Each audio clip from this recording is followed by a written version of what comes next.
to Jimmy Mellick. Jimmy, now you fought Lucas Stark, and he trains with Rage in the Cage in Chandler, Arizona. Forgive me back there at home for checking my notes. Tell me about fighting him. Sum up your fight for me. Came out fast and hard. His hands were a lot better than I thought they would be, and he just came out like a little bull. It took a few minutes to settle in, and then once I got a hold of him, it went a lot better. Talk to me about the atmosphere at Albuquerque kickboxing. It's a good, tough atmosphere. Real competitive guys. Probably the thing I like the most is very technical gym. Coach Ray, Coach Lenny, they're huge in the technique and the little details, which I think is real important. Manny Aguilar, Manny, thanks for taking the time. Thank you. Now, Manny trains with Three Crosses Brazilian Jiu-Jitsu in Las Cruces, New Mexico, and you fought Robert Montiel, a real tough opponent from Harding's MMA. That was a good brawl. You want to walk us through your fight? Yeah, it was a good stand-up fight at first, and he was catching me with some good ones. I was catching him. Decided to go to the ground and kind of ground and pounded him. Kind of gassed out a little bit though because I'm not used to training at the altitude of Albuquerque because Las Cruces is a little bit lower. So. Right. But he was real tough. He had a hard chin on him. Right, and you guys there was a time you guys were just throwing bombs and it looked like you guys were just trying to knock each other out. It was an incredible fight. Yeah, it was a good fight. It was real exciting. We wanted to put on a good show for the crowd. I mean, win or lose, that's always what I want to do. Very good. Now talk to me, when people think MMA in New Mexico, MMA is synonymous with New Mexico, but not many people think about Las Cruces. Not at all. And so tell me, what are you guys doing down there at Three Crosses Brazilian Jiu-Jitsu, and why should we really consider you guys on the map?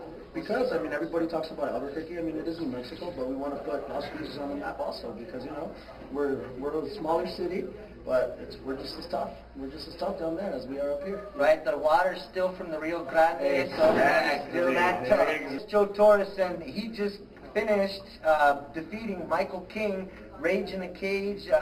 He's a Rage in the Cage fighter, and he's from Minhall, England. I didn't get to see your fight because I was back here interviewing other fighters, so catch me up. Tell me what happened. We came out, I wanted to strike. He wouldn't want to strike. He tried a little bit. I went for a couple head kicks. Saw him open. Couldn't get him. He body kicked me, caught it, almost caught it. He went again. Caught it, took him down. Started ground and pounding him. He gave him his back, choking him. Oh, really? So rear naked? Yes, sir. Right on. That sounds like a real technical matchup. Talk to me really quickly about Brazilian Jiu-Jitsu. I asked you, or Three Crosses Brazilian Jiu-Jitsu. I asked your teammate, a lot of people consider when they think about MMA in New Mexico, they think about Albuquerque. They don't maybe necessarily think about Las Cruces. Why should we consider Las Cruces up there in the ranks of the Albuquerque MMA? Man, we got a lot of good and up-and-coming fighters. Joe Benavides, WEC, he actually came from Las Cruces, New Mexico. We got myself, my friend Manny Aguilar, my best friend Nate Patterson, my other best friend Agent Alpalaca. We're all up-and-coming. We've got a lot of heart. We're good technical fighters, and we're going to put Cruces on the map. I'm here with Patrick Dixon. He wins Patrick. I'm here with Patrick Scar Dixon. He just defeated Dylan Langelier from Chandler, Arizona. Talk to me what you remember about that fight. I just remember, going up there. The guy hit hard, man. I took the fight within 5 days, We usually stay busy. We're always ready. And this time, I wasn't ready at all. Just hard-headed. Took the fight in 5 days. 5 days notice. Came out, the guy's strong. He's such a strong guy.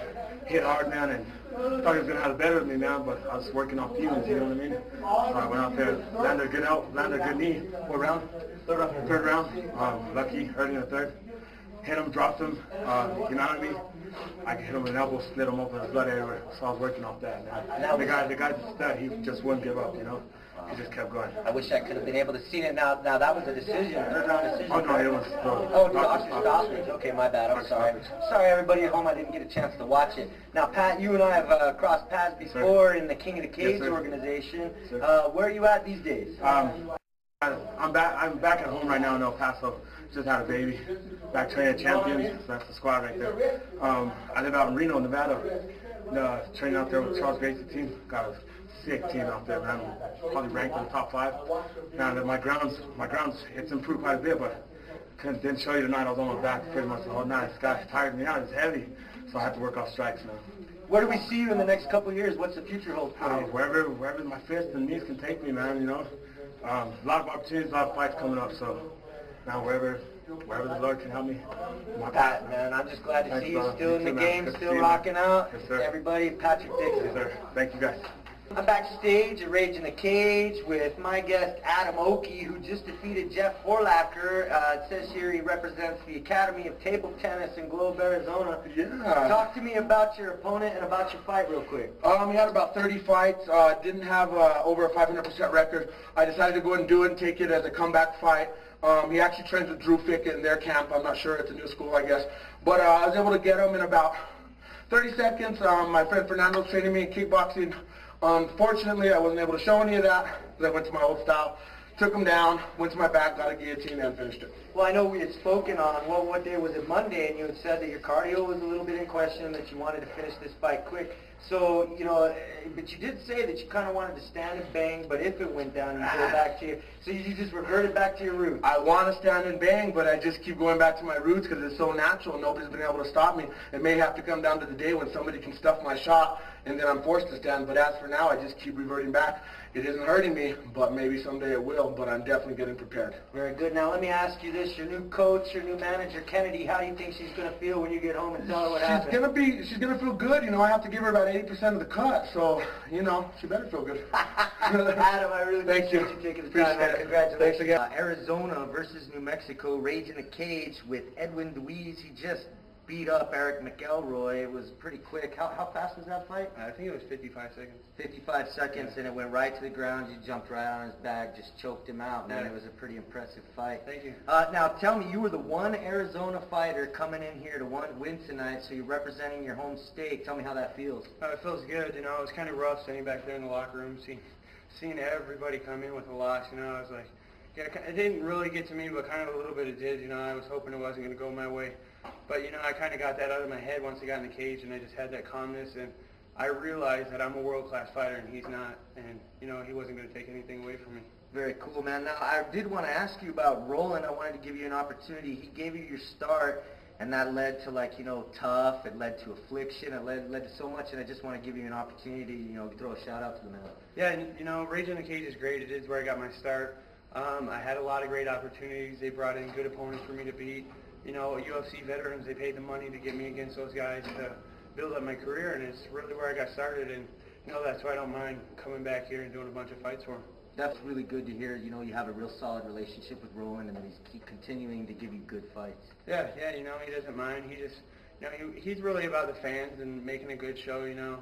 So, you know, it's always just a good thing when a promoter is looking out for the fans and the fighters. Definitely. Now, I heard you in an earlier interview say that, you know, you were on a, 5-fight loss streak, and you felt that it was due to the fact that you were fighting at 185 rather than 205, which is different. You know, you catch a lot of people, Diego Sanchez, a lot of people are dropping their weight class, but you're finding more success coming back up. Tell me a little bit about that. Yeah, my game, you know, I play a pretty strong game.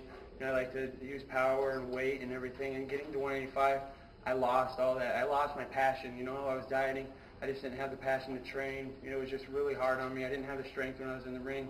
So moving up to 205, you know, it's a pleasure to train, and I feel strong when I fight. So, you know, that's really where I feel like I compete at my highest. Right, and you being a UFC veteran, a tough veteran, an affliction veteran, you're on the worldwide radar as far as mixed martial arts fighters, and you're at that high level. So when you move up to 205, we're looking at, you know, the UFC 205 division, Spider Silva, the Forrest Griffin. It's a pretty loaded division. Do you see yourself going back to the UFC and taking on some light heavies?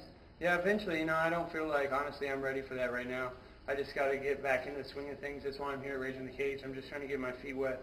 You know, I want to be smart, take it slow, and just build back up to that at 205. Very good. Edwin, man, I have to say I have a lot of respect for you for staying with Rage in the Cage, staying with your homegrown roots, and I appreciate you taking the time with me, man.